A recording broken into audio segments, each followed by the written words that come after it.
Hello, hello, hello, dear friend. Glad to see you. Well, here's the question. Could it be Asperger's or autism spectrum disorder? If you're a wife who's been lying awake at night asking the same exact question, well, dear friend, you're not alone. You're not alone. I remember when I first started, putting the pieces together, right, in my own marriage, things, things weren't adding up when we first got married. I'm like, he changed. Something's different from when we were dating to now that we're married. Did I miss something? Did I have blinders over my eyes the whole time? I felt like, you know, we were starting to speak different languages, right? I would pour my heart out to my husband, all the things, and it was like hitting a glass wall. Well, today I'm going to walk you through four things. Okay. Number one, when women usually start to suspect something is different, right? Yeah. Number two, the clinical difference and really the sameness of Asperger's versus autism spectrum disorder. Number three, the 10 most common traits of autistic men that most outsiders even miss. Okay. And then number five, my top five coping strategies if you're married to a man on the autism spectrum. And if you hang with me to the end, I'll share how my Frazzled to Fulfilled course has helped women just like you move from confusion and resentment to peace and practical solutions. But before we do that, let me introduce myself. My name is Olivia Hall. I'm a wife. I'm an author. I'm the founder of Peaceable Woman. And my heart is for you, dear friend. I want you to feel seen, to feel heard, and to feel understood. That is my heart for you. I am so glad you're here. And I'm here to support you in any way I can on this journey called neurodiverse marriage, okay? From a wife's perspective. I want to throw that in there. Okay, well, if you're ready, I'm ready. Ready to go? Let's go. Okay, let's talk about when the suspicion starts. Mm. You usually don't go out on Google and type in, is my husband autistic on your wedding night? You don't, while he's taking a shower on your wedding night, you're not, oh, let me pull my phone out and type this in really quick, right? No. Usually it starts a few years into your marriage and maybe even after kids, right? You start noticing like he doesn't respond emotionally, when you're upset or, conversations feel one-sided, like, you're married but lonely. Yeah, is that you? Put in the comments if, you've experienced these things. Or, social situations are awkward. You're carrying the weight of hospitality and small talk while he stands in a corner or disappears upstairs or he's out in the garage. Okay, too much. Let's keep going. You start to feel like something is wrong with your marriage. I have been there, done that, got the t-shirt for it. Yes, ma'am. You read marriage books. I've done it, right? You try harder. Yes, ma'am. You pray harder. Yes, you go into your prayer closet and you ask the Lord to reveal everything. It's about me, it's him, all of the things, right? You do all of this, and still that invisible wall remains. It's still there. Really, really, really quick. If you're enjoying this video, I would love, love, love for you to subscribe. We are building a community of women where we can help each other really build and change our lives as well as our marriages. So please, please, please subscribe and join our family today. That's when many wives discover, like, wait a minute. This isn't just him being stubborn or unloving. This is different. This could actually be autism spectrum disorder. And sometimes you don't have a name for it but you know it's something more than just stubbornness or unloving. Um, you know, I thought it was maybe, narcissism, but then I found out that that's not him. And maybe that's you. You're doing your research right, and everybody's talking about narcissism all over the place, and as you find out the definition of a narcissist, clinical definition, you're like, that's not really my guy. And then you stumble upon autism or Asperger's, and you're like, oh, this sounds more like him. So for me, it was like finding the missing piece, the puzzle piece, right? Was it painful? Yeah, I'll be honest, yes. But it was also very validating. I wrote a book and I have a series of books called You're Not Crazy, He's Autistic. So, you know, it validated my feelings and what I was seeing in my marriage, right? So that's good. Well, let's keep going. Autism versus autism spectrum disorder. Now let's clear up a huge confusion. Let's go ahead and do that now. Okay.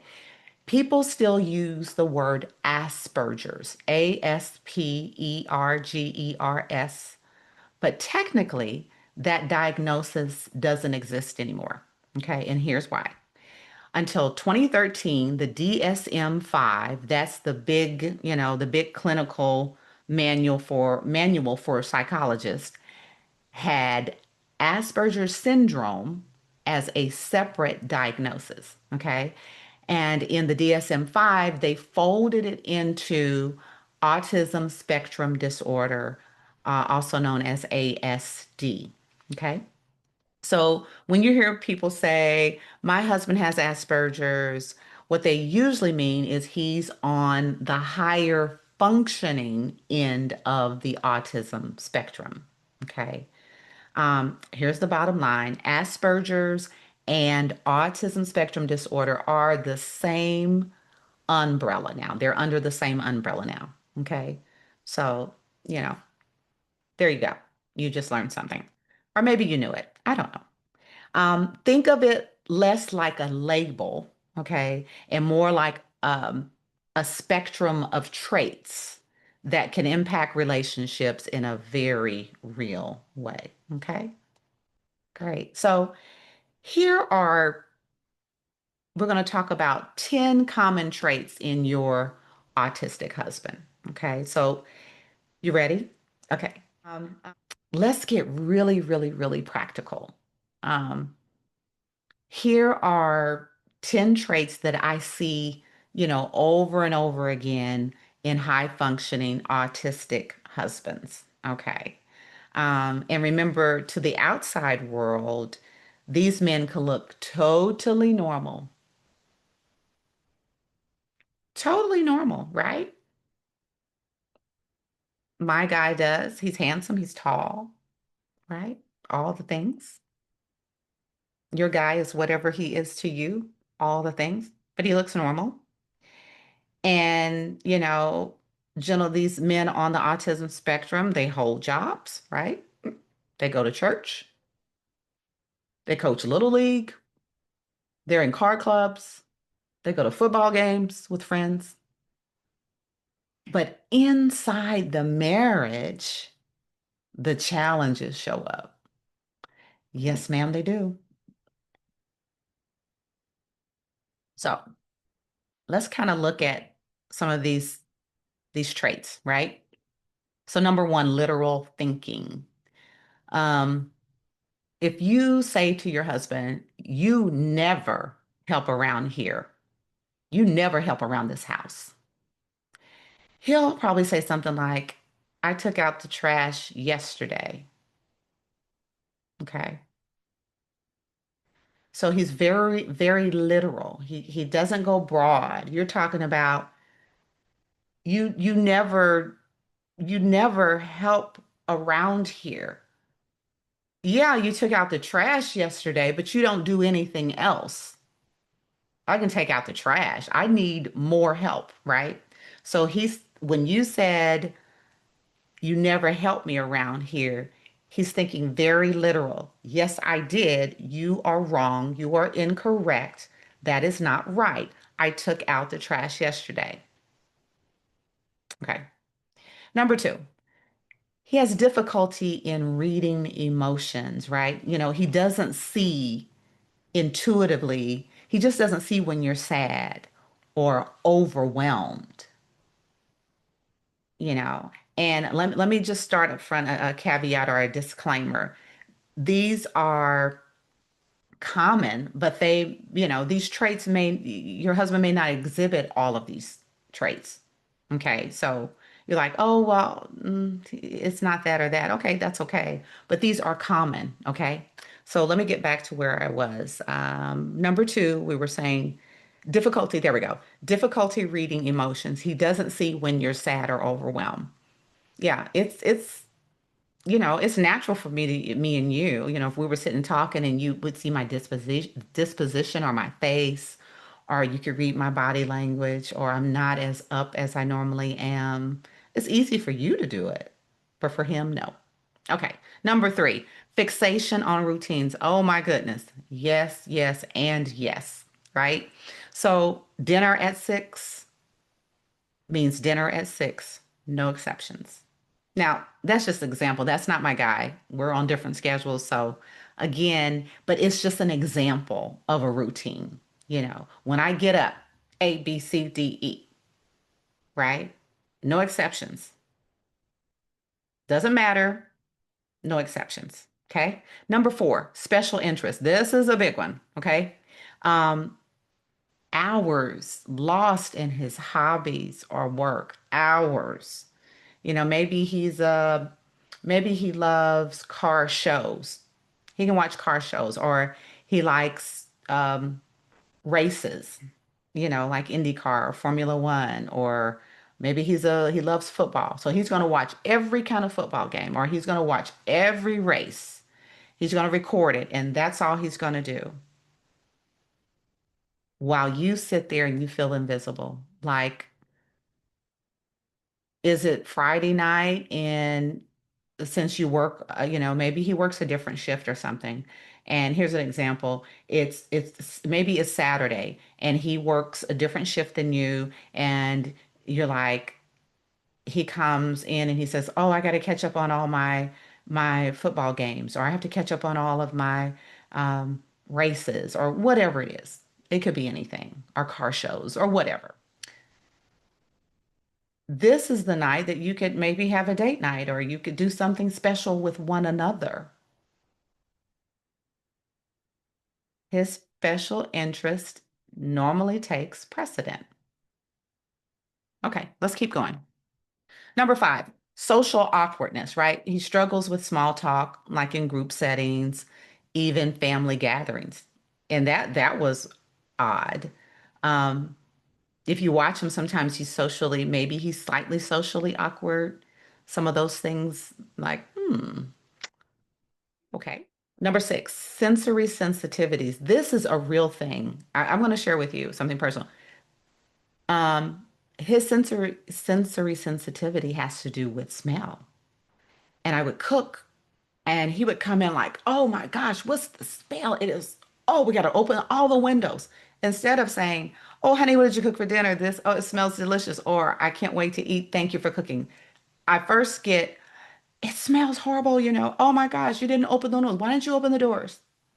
Well, he has a sensory sensitivity. And it could be for your guy noise. It could be too much noise. It's too loud. You can't do it. Touch, too much touch, or Certain fabrics may be a problem. Um, or like I said, smell and all the smells, odor, and mine is normally cooking, you know. It can trigger discomfort, real discomfort. It gives, and he told me it would give him a headache, but I would be so angry. And really, this one, I'll be honest, it took me a couple of years. And even now, 25 plus years in, when I cook, if he says that I'm better, but it's like, I just cook for you.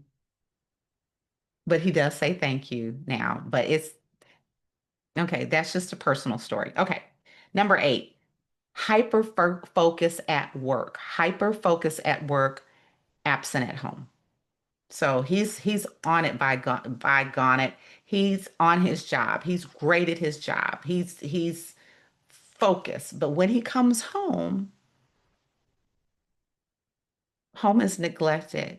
He thrives at his job, but the emotional labor, right? That emotional work at home is neglected. You feel emotionally totally neglected. You're married and alone when it comes to the emotional reciprocity in your marriage, right? Okay. Number nine, meltdowns or shutdowns under stress. This is one. Yes, ma'am. When life feels overwhelming, he retreats instead of connecting. Um, and this varies, by guy, but either it's going to be a meltdown or a shutdown. And when too many things are swirling, and we all have stress. We all have this going, that going, this going, that going. You're pulled this way, that way. But for that person on the autism spectrum, they have trouble with emotional regulation. So things they can't handle it. And so it can get really bad and they can go into a meltdown. It can look like shouting. It can look like just, an explosion of emotion, of words. And most of the time, it has nothing to do with you. It's just that they cannot wrap their hands around their emotions, right? And sometimes they just shut down. They're done. No talking, nothing. They go off the grid. So, that is a trait. And then number 10, finally, loyal but distant. They are loyal but dis distant love. They're loyal, but they're distant in love. So he may love you deeply, but he doesn't express it in the ways you can recognize. So that leaves you feeling what? Unloved. Yeah. Now, and listen, if you've been nodding along with these 10 traits, like check, check, check, check, check, don't panic. You're not crazy. You're not alone. This is a pattern, and there are strategies. Yes, ma'am. I'm with you. I got you. Been there, done that. Have the t-shirt. I've shed the tears. I've been through all of it. Okay? Trust me. So, why don't we talk about 5 coping strategies just for you? Ready? Okay. So, here are the top 5 coping strategies. I wish someone had handed me when I was drowning, in confusion, right? Okay. Let me see. Make sure I got there. Okay, got my notes. All right, number 1. Are you ready? Pen or pencil. You can pause the video. You can come back to it. All the things. Number 1, stop taking it personally. Boy, was this a huge lesson. This took me a while to get. Stop taking it so personally.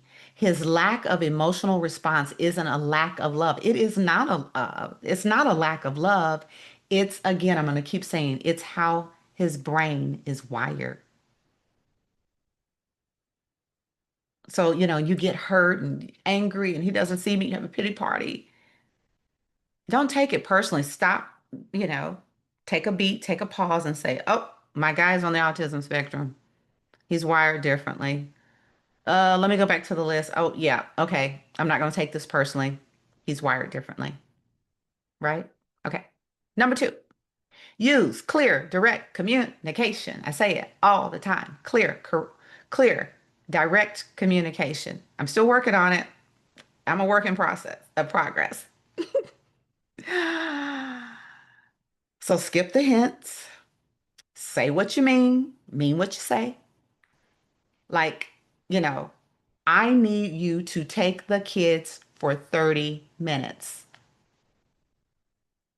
to get some ice cream or to something simple, whatever. You need to be clear and concise. Okay, let's keep going. Number three, build your own support system. Oh my gosh, this is essential. This is paramount. I tell you, okay? Um, friends, friends who love you, friends who are for you, friends who are cheering you on, friends who got your back, friends who make you laugh, friends who bring you joy, friends who tell you what they see in you and that they're for you, friends who pray for you, right? Those friends. You need no other friends. You don't have space. I promise you don't. Therapy, okay? Part of your support system, therapy. You may be in a place where, I love that I found you, Olivia, and um, I think I'm getting to the very, very end, and maybe you need therapy. Maybe you've had past hurts even before you met your autistic husband. You've had some of your own trauma, and you're dealing with that still. And now you're in a neurodiverse marriage. You may need something deeper, right? You may need something more intensive. And if you do, I'm all for it. Find a licensed therapist who is an expert in neurodiverse marriage, um, and all of the things. Okay. Um, I'm really for that. And um, where am I at? There we go. So I said friends therapy, faith groups. Um, Faith groups are great. Um, Sometimes within those groups and going to church, reading your Bible, all the things, I'm a woman of faith. My Bible, the Word of God is my strength. He's my hope. He's my peace, all of the things. And sometimes you may feel if there are women groups at your church, that you don't really feel like sharing because not everybody's going to understand. But you go to fellowship, you go to get your cup filled, to get strengthened, right? To go back into this thing called neurodiverse marriage, right? And maybe that's what you go for and to be prayed for, um, and not necessarily share everything, right? And you can do that too. There's nothing wrong with that. Um, don't expect him to meet all of your emotional needs. Early on, I had to learn that too. He's not going to meet all, maybe not even half. So that's where you build your own support system. And you can say, well, I shouldn't have to. He should be my best friend. I should be able to talk to him. I should have I should, but you don't. I want to bring you into reality. I want you to understand the man you married, right? So you have to build your own support system. Number four, learn his triggers and his routines. Learn them, learn them, and use them. Okay. Instead of fighting them, work with them. Work with them. If you can't beat them, join them. Predictability can be your friend. I'm telling you. I know days or when he's going to do certain things, and maybe he's going to be doing these things for me at least 3 hours. I'm do something else. Maybe I'm going to go shopping or I'm going to the store. I'm going to run out and have lunch with a friend or lunch with one of my family members, right? Yeah. Yeah. So, okay. Prioritize your self-care, number five, and education. These all are so important. But prioritize your self-care. You're going to need it, dear friend. You need it. And not only the fact that you're working, you're married, you may have kids or you may not, but life, right? And so we can't just keep going and not take time for ourselves, or we're going to burn out. We're not going to be the best that we can be, right? So the more you understand neurodiversity, really, the more you understand autism in adults and marriage, the less isolated you feel. And that's why you and I are here. You don't need to feel isolated anymore. You don't have to feel alone anymore. You don't have to feel like I'm the only one dealing with this. You, my dear friend, are not. So again, I'm here to help you feel seen, heard, and understood. So prioritize your self-care and education. All right, you got those? You can always pause the video, go back if you want to write those down or kind of go back over those five coping strategies. If so, go ahead and do that. But let's keep going. Let's go. Um, Here's the truth, dear friend. You don't have to stay stuck in resentment and in loneliness or in burnout. You don't have to stay there. Get this over here. Oh, sorry. That's my phone. And let me shut that off. I'm sorry. Um, you don't have to stay stuck in resentment and loneliness or burnout. When I created Frazzled to Fulfill my course, I designed it for women exactly like you. Yeah, exactly like you. Um, Smart, faithful, strong women, just like you, who feel like they're carrying their marriage on their back. That's why I designed it. Um, and what's true is I'm just a woman who maybe has a couple of years more experience. I'm on this same journey that you're on. And in my course, and I created it because, like I said, I'm you. And in my course, I'll walk you step by step through understanding your husband's autistic wiring, learning communication shortcuts that actually work, releasing the guilt and anger you've been carrying, and rebuilding your sense of joy and purpose. That's what you'll find in my course. So it's really not about fixing your husband. It's not. It's about transforming you from frazzled to fulfilled. That's what it's about. So if you're ready to take the next step, to go deeper, the link is right below in the video, the description below, okay? Don't wait another 5 years. Don't do that. Don't do that. Don't wait another 5 years that maybe you don't have. 5 years of suffering in silence. Don't do that. You deserve peace, dear friend. You deserve clarity and hope in your marriage, right? So remember, you're not crazy.